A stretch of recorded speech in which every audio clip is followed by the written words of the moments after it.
എല്ലാവർക്കും എൻ്റെ സ്നേഹം നിറഞ്ഞ നമസ്കാരം. ഇന്നത്തെ വീഡിയോ എന്ന് പറയുന്നത് 205-ാമത്തെ എപ്പിസോഡാണ്. ബുക്ക് റിവ്യൂയെ സംബന്ധിച്ചവരെ 55-ാമത്തെ വീഡിയോ ആണ് നമ്മൾ നോക്കാൻ പോകുന്നത്. ഇതിൻ്റെ മുമ്പത്തെ വീഡിയോയിൽ 18-ാമത്തെ അധ്യായം നമ്മൾ തുടങ്ങിയിരുന്നു. അപ്പോൾ അതിൻ്റെ ബാക്കിയാണ് ഇന്നത്തെ വീഡിയോയിൽ കാണാൻ പോകുന്നത്. പിന്നെ ഇനിയും കുറച്ചും കൂടെ ഉണ്ട്, അത് ഇതിൻ്റെ അടുത്ത വീഡിയോയിൽ ഇടാം. എന്നുവെച്ചാൽ എല്ലാം കൂടെ ഒരേ വീഡിയോയിലിട്ട് ജാം ആക്കണ്ട എന്നുള്ളതാണ് എൻ്റെ അഭിപ്രായം. അപ്പോൾ കാണുന്നവർക്കും അത് കേൾക്കുന്നവർക്കും കുറച്ചൊക്കെ മനസ്സിൽ ക്ലാരിറ്റി ഉണ്ടാക്കണം, അല്ലാതെ കൺഫ്യൂഷൻ അല്ല ഉണ്ടാക്കേണ്ടത്. അതുകൊണ്ട് കുറച്ച് നമ്മൾ നോക്കി പോകാം എന്നുള്ളതാണ് എൻ്റെ പോയിൻ്റ് ഓഫ് വ്യൂ. ഓക്കെ, അപ്പം ഈ വീഡിയോയ്ക്ക് ഞാൻ കൊടുത്തിരിക്കുന്ന ടൈറ്റിൽ എന്ന് പറയുന്നത് A constructive thought destroys A negative thought. അതായത് കൺസ്ട്രക്റ്റീവ് തോട്ട് എന്ന് വെച്ചാൽ എന്തുവാ? ഒരു നല്ല ഒരു വിചാരം, ഒരു പോസിറ്റീവ് തിങ്കിങ്, ഒരു തോട്ട് വിചാരം എടുത്താൽ അത് നമ്മുടെ മനസ്സിൽ തോന്നുന്ന ഒരു നെഗറ്റീവ് വിചാരത്തിനെ മാറ്റാനുള്ള ശക്തി അതിനകത്തുണ്ട്. എപ്പോഴുമേ അത് നമ്മൾ നേരത്തെയും കണ്ടിട്ടുണ്ട്. ഇപ്പോൾ ഞാൻ പറഞ്ഞിട്ടില്ലയോ, നമ്മുടെ മനസ്സ് എപ്പോഴുമേ നെഗറ്റീവായിട്ടേ ചിന്തിക്കത്തുള്ളൂ. എന്താണെന്ന് വെച്ചാൽ ഇത്രയും നാളും ഇത്രയും ജന്മങ്ങളായിട്ടും നമ്മൾ മനസ്സിനെ ട്രെയിൻ ചെയ്ത് വെച്ചിരിക്കുന്നത് അങ്ങനെയാണ്, ഏതിനും നെഗറ്റീവായിട്ട് ചിന്തിക്കുന്നതാണ്. അപ്പം അങ്ങനെ ഒരു നെഗറ്റീവ് തോട്ട് നമുക്ക് വരുമ്പം അതിനെ ഒരു പോസിറ്റീവ് തോട്ട് വെച്ച് അതിനെ നെഗറ്റീവ് തോട്ടിനെ മാറ്റണം. ഇപ്പം ഒരു ചപ്പാത്തി ചെയ്യുന്നു, അത് കരിഞ്ഞു പോയി. അപ്പോൾ എന്താ ചെയ്യണം? ഇപ്പം നമ്മളെല്ലാം ചപ്പാത്തിയൊക്കെ ടിഫിൻ ബോക്സിൽ അടുക്കി പറക്കി വയ്ക്കുന്നു. അപ്പോൾ ഒരു കരിഞ്ഞ ചപ്പാത്തി വന്നു. അപ്പോൾ എന്താ ചെയ്യണം? അതെടുത്ത് മാറ്റിയിട്ട് ഒരു 3 ചപ്പാത്തി പാക്ക് ചെയ്യേണ്ടയിടത്ത് 3-ാമത്തെ ചപ്പാത്തിയിൽ കരിഞ്ഞു പോയി, കരിഞ്ഞ ചപ്പാത്തിയാണ്. അപ്പോൾ അത് മാറ്റിയിട്ട് ഇനി ഒരു നല്ല ചപ്പാത്തി അവിടെ വയ്ക്കുമോ? ഇല്ലയോ? അതുപോലെയാണ് നമ്മുടെ മനസ്സിൽ നെഗറ്റീവ് തോട്ട്സ് വരുന്നത് സ്വാഭാവികമാണ്, നാച്ചുറലാണ്. പക്ഷേ നെഗറ്റീവ് തോട്ട്സ് വന്ന ഉടനെ അയ്യോ നെഗറ്റീവ് തോട്ട് വന്നല്ലോ, അപ്പം ഞാൻ ചീത്തയാണ്, ഞാൻ മോശമാണ്, അല്ലെങ്കിൽ എൻ്റെ മനസ്സ് ചീത്തയാണ്, അങ്ങനെയൊന്നും വിചാരിക്കേണ്ട കാര്യമില്ല. ഉടനെ ആ നെഗറ്റീവ് തോട്ടിനെ ഒരു പോസിറ്റീവ് തോട്ട് വെച്ച് റീപ്ലേസ് ചെയ്യണം, മാറ്റണം, അത്രയേ ഉള്ളൂ. അപ്പം അതാണ് ഈ ചാപ്റ്ററിൻ്റെ ഹെഡിങ്. ഓക്കെ, ഇതിൽ 1-2 കാര്യങ്ങൾ നമുക്ക് കാണാം. അതായത് ഒരു പ്രാവശ്യം ഈ സോക്രട്ടീസ് എന്ന് പറയുന്നത് ഗ്രേക്ക് സാമ്രാജ്യത്തിലെ വലിയ ഒരു ഫിലോസഫറായിരുന്നു. നിങ്ങൾക്കെല്ലാം അറിഞ്ഞിരിക്കാം, എന്ന് വെച്ചാൽ ഒന്നുമില്ലെങ്കിലും ഹിസ്റ്ററിയിലെങ്കിലും പഠിച്ചിരിക്കും. ഓക്കെ, അപ്പോൾ സോക്രട്ടീസ് എന്ന് പറഞ്ഞ അയാളെക്കുറിച്ചുള്ള ഹിസ്റ്ററിയൊക്കെ നമ്മൾ പറഞ്ഞാലും തീരാത്ത കഥകളുണ്ട്. എനിവേ, ഇപ്പം നമുക്ക് അതിനകത്തൊന്നും പോകണ്ട. അപ്പം ഒരാൾ ഈ സോക്രട്ടീസിനെ കണ്ടിട്ട് ചോദിച്ചു, എനിക്ക് ഒരുപാട് അറിവ് വേണമെന്ന് ആഗ്രഹിക്കുന്നു എൻ്റെ മനസ്സ്, അതിന് എന്ത് വഴി? എനിക്ക് അറിവ് വേണം, ജ്ഞാനം വേണം, എനിക്ക് വിസ്ഡം വേണമെന്നാണ് അങ്ങേര് ചോദിക്കുന്നത്. അപ്പം സോക്രട്ടീസ് എന്തോ ചെയ്തു, എന്നാ നിനക്ക് വിസ്ഡം വേണോ, അത് എങ്ങനെയാ പഠിച്ചെടുക്കുന്നേ എന്നുള്ളതല്ലേ, നീ വാ എൻ്റെ കൂടെ വാ എന്ന് പറഞ്ഞ് വിളിച്ചുകൊണ്ട് പോയി ഒരു ആറ്റിൻ്റെ കരയിൽ കൊണ്ടുപോയി ആ പയ്യനെ നിർത്തി അവിടെ ഇരിക്കാൻ വെച്ച് അവൻ്റെ തലയെ വെള്ളത്തിലോട്ട് മുക്കി, നല്ല പോലെ വെച്ച് മുക്കി കൊടുത്തു, അമക്കി കൊടുത്തു. അപ്പം കുനിഞ്ഞ് പോകുമ്പോഴത്തേക്ക് വെള്ളം കൂടുമ്പോൾ എന്തോ ചെയ്യും? ശ്വാസം മുട്ടും. അപ്പം അവനെ അറിയാണ്ടിങ്ങനെ തലയെ പൊക്കി, ഒരു എതിർപ്പോട് കൂടി അവൻ തലയെ പൊക്കി എന്ന് വെച്ചാൽ നമുക്ക് ശ്വാസം വിടാനുള്ള ഒരു വേഗം വരത്തില്ലേ, അതുകൊണ്ട് തലയെ പൊക്കി. അപ്പം സോക്രട്ടീസ് ചോദിച്ചു, നിന്നെ ഞാനിങ്ങനെ വേണമെന്ന് വെച്ചാണ് വെള്ളത്തിൽ മുക്കിയത്, നീ ഇങ്ങനെ മുക്കി വരുമ്പം നിനക്ക് നിനക്ക് എന്തോ വേണമെന്നാണ് തോന്നി? എനിക്ക് എങ്ങനെയെങ്കിലും ശ്വസിച്ചാൽ മതി, കുറച്ച് കാറ്റ് കിട്ടിയാൽ മതി, എനിക്ക് എങ്ങനെയെങ്കിലും ശ്വസിച്ചാൽ മതി എന്നാണ് ഞാൻ വെപ്രാളത്തിൽ തലയെ പൊക്കിയത് എന്ന് പറഞ്ഞു. അപ്പം സോക്രട്ടീസ് പറഞ്ഞു, ഈ വെപ്രാളം എന്ന് നിനക്ക് ഈ അറിവ് നേടണം, ജ്ഞാനം കിട്ടണം എന്ന് തോന്നുന്നോ, അതായത് അറിവ് നേടണം, ജ്ഞാനം വേണം എന്ന് ഉള്ള വെപ്രാളം എപ്പം നിനക്ക് മനസ്സിൽ വരുന്നോ അന്ന് നിനക്ക് അറിവും ജ്ഞാനവും ഒക്കെ തന്നെത്താനെ വരും.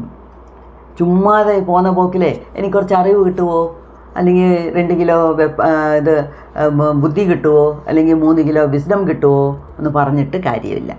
നമുക്ക് അതിൻ്റെ ഒരു വേഗത, അതിൻ്റെ ഇൻറ്റൻസിറ്റി, എനിക്ക് അത് പഠിക്കണം, ഇത് പഠിക്കണം, അവരുടെ അടുത്ത് പോകണം, ഇത് ചോദിക്കണം, അത് മനസ്സിലാക്കണം, അങ്ങനെയൊക്കെ ഒരു വേഗം എന്ന്, അതായത് ശ്വസിക്കാൻ കാറ്റില്ലാതെ വെപ്രാളത്തിൽ എങ്ങനെ കാറ്റ് എടുക്കണം ഒരു വേഗം വരുന്നോ, ആ വേഗം നിനക്ക് എന്ന് വരുന്നോ അന്ന് നീ പഠിച്ചോളൂടാ, നീ പോയിട്ട് വാ അന്ന് സോക്രട്ടീസ് പറഞ്ഞയച്ചു.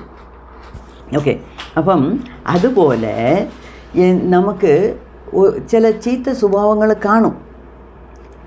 അതിനെ മാറ്റണം എന്നുള്ള ഒരു ഡിറ്റർമിനേഷൻ, അതായത് ഉറച്ച ഒരു തീർമാനത്തിൽ എത്തണം. അതാണ് വളരെ ഇമ്പോർട്ടൻറ്റ്. ഉറച്ച ഒരു തീർമാനത്തിൽ എത്തിയാൽ പിന്നെ നമുക്ക് അതിനെ ഫോളോ ചെയ്ത് കൊണ്ടുപോകാൻ എളുപ്പമായിരിക്കും. എന്നുവെച്ചാൽ നമുക്ക് ഓൾറെഡി അറിയാം, ഈ സബ് കോൺഷ്യസ് മൈൻഡിനകത്ത് ഉറച്ച തീർമാനത്തിനെ അകത്ത് കയറ്റി കൊടുത്താൽ മതി. അതായത് സബ് കോൺഷ്യസ് മൈൻഡിൽ പമ്പ് ചെയ്യുന്ന പോലെ, ഒരു കാറ്റ് സൈക്കിൾ ട്യൂബിലെ കാറ്റ് പമ്പ് അടിച്ച് കയറ്റുന്ന പോലെ നമ്മുടെ കോൺഷ്യസ് ലെവലിൽ ചിന്തിക്കുന്ന ഒരു കാര്യം, ആ വേഗത, ആ ഡിറ്റർമിനേഷൻ, എനിക്ക് പഠിച്ചെടുക്കണം, അല്ലെങ്കിൽ എനിക്ക് എൻ്റെ കയ്യിൽ ഒരു കെട്ട സ്വഭാവം ഉണ്ട്, അത് മാറ്റണം എന്ന് എപ്പം ഒരു വേഗം വരുന്നോ ആ വേഗത്തിനെ നമുക്ക് നമ്മളുടെ ഉപബോധ മനസ്സിൽ, സബ് കോൺഷ്യസ് മൈൻഡിൽ അടിച്ച് തറച്ച് കയറ്റി വെച്ചാൽ പിന്നെ അത് കുറേശ്ശെ അവിടെ ഇരുന്നുകൊണ്ട് ജോലി ചെയ്യാൻ അതിൻ്റെ ജോലി തുടങ്ങും. നമുക്ക് പതുക്കെ ആ ചീത്ത സ്വഭാവത്തിൽ നിന്ന് വെളിയിൽ വരാം എന്നുള്ളതിനാണ് ഈ കഥ, സോക്രട്ടീസിൻ്റെ കഥ പറയുന്നത്. പിന്നെ വേറൊരു കാര്യമുണ്ട്. അതുപോലെ ഇന്നലെ ഈ ഡ്രഗ് അഡിക്ട്സ്, ഈ മദ്യപാനത്തിന് അടിമയാകുന്നവർ, അല്ലാതെ സിഗരറ്റ് വലിക്കുന്നവർ, ഇവരുടെയൊക്കെ ഈ ബാഡ് ഹാബിറ്റ്സിനെ കുറിച്ചാണ് നമ്മൾ സംസാരിച്ചത്. അപ്പോൾ ഈ ബാഡ് ഹാബിറ്റ്സിനൊക്കെ അടിമയാകുന്നവർക്ക് വേണമെങ്കിൽ അവർ മനസ്സ് വെച്ചാൽ അതിൽ നിന്ന് വരാൻ പറ്റും. ചിലപ്പം അത് എത്ര സമയമെടുക്കുമെന്ന് നമുക്ക് പറയാനൊക്കത്തില്ല. ഒരാൾ 10 വർഷം കൊണ്ട് കുടിച്ച് ആ സ്വഭാവത്തിൽ അങ്ങ് മുങ്ങിക്കിടക്കുന്ന ഒരാളിന് 10 ദിവസത്തിലൊന്നും വെളിയിൽ വരാൻ പറ്റൂല. പക്ഷേ അത് എത്ര ദൂരം നമ്മൾ തീവ്രത കാണിക്കുന്നോ, എൻ്റെ കയ്യിലുള്ള സ്വഭാവം കെട്ട സ്വഭാവമാണ്, അതുകൊണ്ട് എൻ്റെ കുടുംബമേ എന്നെ വിട്ടിട്ട് പോയി, എനിക്ക് ഓഫീസിൽ നല്ല പേരില്ല, വീട്ടിൽ ഫ്രണ്ട്സിൻ്റെ അടുത്ത് എൻ്റെ ഫ്രണ്ട്സ് സർക്കിളിൽ നല്ല പേരില്ല, വീട്ടിലുള്ളവരെല്ലാം എന്നെ കളഞ്ഞിട്ട് പോയി, ആർക്കും എന്നെ വേണ്ട, അപ്പം ഞാൻ ഇതെല്ലാത്തിനും ഒറ്റ കാരണം ഞാൻ കുടിക്കുന്നതാണ്. അപ്പോൾ ഈ കുടിയെ മാറ്റാൻ എന്ത് ചെയ്യണം, മാറ്റണം എന്നുള്ള തീവ്രത എന്ന് തോന്നുന്നോ അന്നേ നമുക്ക് 51% you have pass the exam എന്നാണ് പറയുന്നത്. ബാക്കി 49% എന്ന് പറയുന്നത് കുറേശ്ശെ എന്നും സ്ലോ ആൻഡ് സ്റ്റഡി ആയിട്ട് നമ്മുടെ ഉപബോധ മനസ്സിനെ ഇത് പറഞ്ഞ് കൊടുത്താൽ തന്നെത്താനെ ഈ കെട്ട സ്വഭാവത്തിൽ നിന്ന് നമുക്ക് വീണ്ടും വെളി വരാം എന്നുള്ളതാണ് ഇദ്ദേഹത്തിൻ്റെ അഭിപ്രായം.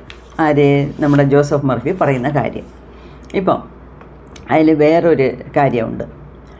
ഇനിയൊരു എക്സാമ്പിൾ. ഇവിടെ എക്സാമ്പിൾ പറയുന്നത്, ഒരു കല്യാണം കഴിഞ്ഞ ഒരുത്തൻ, അവന് 4 മക്കളുണ്ട്. അപ്പം അവന് ഒരു അവിഹിത ബന്ധം, എക്സ്ട്രാ മാരിറ്റൽ റിലേഷൻഷിപ്പ് ഉണ്ടായി.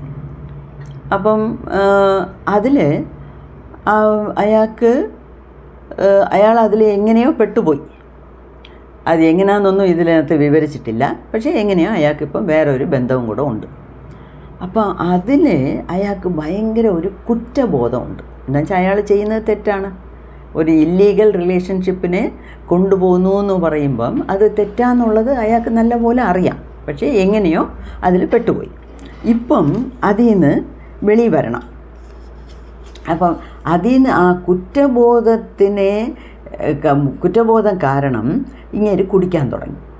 എന്നുവെച്ചാൽ എല്ലാ ദിവസവും അയാളുടെ മനസ്സാക്ഷി പറയുന്നുണ്ട്, നീ ചെയ്യുന്നത് തെറ്റാണ്, നിനക്ക് 4 പിള്ളേരുണ്ട്, നിനക്ക് ഭാര്യയുണ്ട്, 4 പിള്ളേരുണ്ട്, നിനക്കൊരു കുടുംബമുണ്ട്, പിന്നെ എന്തിനാ നീ വേണ്ടാത്ത ബന്ധങ്ങളിലൊക്കെ പോയി തലയിടുന്നേ, അതൊക്കെ വേണ്ടാത്തതാണ്, നീ ചെയ്യുന്നത് തെറ്റാണ്, ലീഗലായിട്ടും തെറ്റാണ്, മോറലി തെറ്റാണ്, എല്ലാം കൊണ്ടും അത് തെറ്റാണല്ലോ, പിന്നെ എന്തിനാ നീ ഇതിൽ പോയി പെടുന്നേ എന്നൊക്കെ അയാളുടെ മനസാക്ഷി പറയുന്നു. അയാളുടെ മനസാക്ഷി കുത്തുന്നു, ഉറുത്തുന്നു. അങ്ങനെ ഉള്ളതുകൊണ്ട് അതിനെ മറക്കാൻ വേണ്ടി അയാൾ ചെയ്ത തെറ്റ് അയാൾക്കും അറിയാം ചെയ്യുന്നത് തെറ്റാന്ന്, എന്നാലും എങ്ങനെയോ പെട്ടുപോയി. അപ്പം അതിനെ മറക്കാൻ വേണ്ടി ഇയാൾ കുടിക്കാൻ തുടങ്ങി. അപ്പോൾ കുടിച്ച് BP ആയി, അസുഖമായി, ഓരോ കാര്യങ്ങളായിട്ട് ഇതെന്തുകൊണ്ടെന്ന് വെച്ചാൽ ആ വൂണ്ട് ഓഫ് ഗിൽറ്റ് എന്ന് വെച്ചാൽ കുറ്റബോധം, ഫിയർ എന്ന് വെച്ചാൽ ഭയം, പക്ഷേ ഗിൽറ്റ് എന്ന് പറഞ്ഞാൽ കുറ്റബോധം. അപ്പോൾ ഈ കുറ്റബോധത്തിനെ മാറ്റാൻ വേണ്ടിയാണ് ഇയാൾ കുടിക്കാൻ തുടങ്ങിയത്. അപ്പം ഇയാൾ ഡോക്ടർ മർഫി കണ്ടു. അതിൽ നിന്ന് ആ കുറ്റബോധത്തിനെ മാറ്റാനും ആ കെട്ട സ്വഭാവത്തിൽ നിന്ന്, ആ തെറ്റായിട്ടുള്ള ബന്ധത്തിൽ നിന്ന് വിട്ട് വെളി വരാനും അങ്ങേര് സബ് കോൺഷ്യസ് ലെവൽ വെച്ച് എങ്ങനെയാണ് ചെയ്യുന്നത് എന്ന് നല്ല രീതിയിൽ ഒരു പ്രാർത്ഥനയും ഒരു വിഷ്വലൈസേഷൻ ടെക്നിക്കും എല്ലാം പറഞ്ഞു കൊടുത്ത് അപ്പം ഞാൻ ഒരു കാര്യമുണ്ട്, നമ്മൾ നേരത്തെ ഇതെല്ലാം കണ്ടതാണ്, എങ്ങനെയാണ് പ്രാർത്ഥിക്കേണ്ടത്, എപ്പോഴാണ് പ്രാർത്ഥിക്കേണ്ടത്. ഇപ്പോൾ എൻ്റെ വീഡിയോസ് സ്ഥിരം കാണുന്നവർക്ക് എല്ലാ കാര്യവും അറിയാം. എപ്പോഴാണ് പ്രാർത്ഥിക്കേണ്ടത്, എങ്ങനെയാണ് പ്രാർത്ഥിക്കേണ്ടത്, എന്താ ചെയ്യേണ്ടത്, അത് എന്തുകൊണ്ടാണ് ചെയ്യുന്നത്, എങ്ങനെയാണ് അത് വർക്ക് ചെയ്യുന്നത്, എല്ലാം നിങ്ങൾക്കറിയാം. പക്ഷെ അപ്പം അങ്ങനെ ഒരു പ്രാർത്ഥനയെ ഇയാൾക്ക് പറഞ്ഞു കൊടുത്തു. അപ്പോൾ ഇയാളതിനെ റെഗുലറായിട്ട് ചെയ്ത് within A month he became A transformed man. Within A month, ഒരു മാസത്തിനകം അയാളുടെ ഈ കുറ്റബോധത്തിൽ നിന്ന് വെളിവന്ന് അയാൾ ചെയ്യുന്ന തെറ്റായിട്ടുള്ള ആ റിലേഷൻഷിപ്പിൽ നിന്നൊക്കെ മാറി വന്നു. ഓക്കെ, അപ്പം ഇതാണ് ഈ ചാപ്റ്ററിൻ്റെ ടൈറ്റിലും. അതായത് ഹൗ ടു മേക്ക് യൂസ്, അതായത് നമ്മളുടെ ഉപബോധ മനസ്സിനെ ഉപയോഗിച്ച് നമ്മളുടെ കെട്ട സ്വഭാവത്തിൽ നിന്ന് എങ്ങനെ വെളിവരാം എന്നുള്ളതിൻ്റെ പ്രാക്ടിക്കൽ മെത്തേഡാണ് ഇതിനകത്ത് പറഞ്ഞിരിക്കുന്നത്. ഓക്കെ, അതാണ് അതിനകത്ത് വളരെ ഇമ്പോർട്ടൻ്റ് ആയിട്ടുള്ളത്. അപ്പം നമുക്ക് നമ്മൾ ഒരു വട്ടം ഉണ്ടാക്കി, ഒരു കുറ്റബോധം എന്നുള്ള ഒരു സർക്കിൾ ഉണ്ടാക്കി, അതിനകത്താണ് നമ്മൾ ജീവിച്ചുകൊണ്ടിരിക്കുന്നത്. അപ്പം അതിൽ നിന്ന് വീണ്ടും വെളി വരണമെന്നുണ്ടെങ്കിൽ എന്താ ചെയ്യേണ്ടേ? ഇത് വളരെ വളരെ ഇമ്പോർട്ടൻ്റ് ആയിട്ടുള്ള ഒരു വീഡിയോ ആയിട്ടാണ് ഞാൻ കരുതുന്നത്. എന്താണെന്ന് വെച്ചാൽ നമ്മളുടെ ഇടയിൽ തന്നെ ഒരുപാട് പേർക്ക് ഇതുപോലെ പല പല കെട്ട സ്വഭാവങ്ങൾ ഹാബിറ്റ്സ് ആയിട്ടുണ്ട്. ഹാബിറ്റ്സ് എന്ന് വെച്ചാൽ ശീലം. ഇപ്പോൾ എന്നെങ്കിലും ഒരു ദിവസം പോയി ഒരു ഹോട്ടലിൽ പോയി ഒന്ന് കുടിക്കുന്നു, അല്ലെങ്കിൽ ഫ്രണ്ട്സിൻ്റെ കൂടെ ഒരു ബർത്ത്ഡേ പാർട്ടിക്ക് പോയി ശകലം കുടിച്ചിട്ട് വന്നു എന്ന് പറഞ്ഞാൽ അത് വേറെ കാര്യം. ഇത് സ്വയം അവരവരുടെ തെറ്റിനെ മറക്കാൻ വേണ്ടി അവർ ഇങ്ങനെ കുടിക്കാൻ തുടങ്ങി. കുടിച്ച് അത് അവരുടെ ഹെൽത്തിനെ പാഴാക്കുന്നു, അവരുടെ കുടുംബത്തിനെ തൊലയ്ക്കുന്നു, ജോലി പോകുന്നു, സമ്പാദ്യമില്ലാതെ പോകുന്നു. അത്രയും മോശപ്പെട്ട നിലയ്ക്ക് വരാൻ ഈ ഒരു ചെറിയ ഒരു സ്വഭാവമാണ്, ചീത്ത സ്വഭാവമാണ് കാരണമെന്ന് പറഞ്ഞാൽ അതിനെ നമ്മൾ മാറ്റിയല്ലേ പറ്റൂ. അപ്പം എങ്ങനെയൊക്കെയാണ് മാറ്റേണ്ടതെന്നുള്ളതാണ് നമ്മൾ നോക്കേണ്ടത്. അപ്പം ഇതിനു മുമ്പേയും ഈ മെത്തേഡ്സൊക്കെ പറഞ്ഞിട്ടുണ്ട്. അപ്പം ഡൗട്ട്സ് ഉള്ളവർ ഇതിനു മുമ്പേ ഉള്ള ഒരു 10 മെത്തേഡ്സ് നമ്മൾ പറഞ്ഞിട്ടുണ്ട്, 10 വീഡിയോ ആയിട്ട്, എങ്ങനെ നമ്മൾ സബ് കോൺഷ്യസ് മൈൻഡിനെ ഉപയോഗിച്ച് പല കാര്യങ്ങളും നേടിയെടുക്കാമെന്ന്. അപ്പോൾ ആ വീഡിയോകളൊക്കെ പോയി നോക്കിയാൽ മതി. ആ പ്ലേലിസ്റ്റിലുള്ള എല്ലാ വീഡിയോസും നമ്മുടെ ഉപബോധ മനസ്സിൻ്റെ ശക്തി എന്നുള്ള പ്ലേലിസ്റ്റ് എടുത്ത് എല്ലാ വീഡിയോസും നോക്കിയാൽ മതി. അതിനകത്ത് എല്ലാം ഉണ്ട്.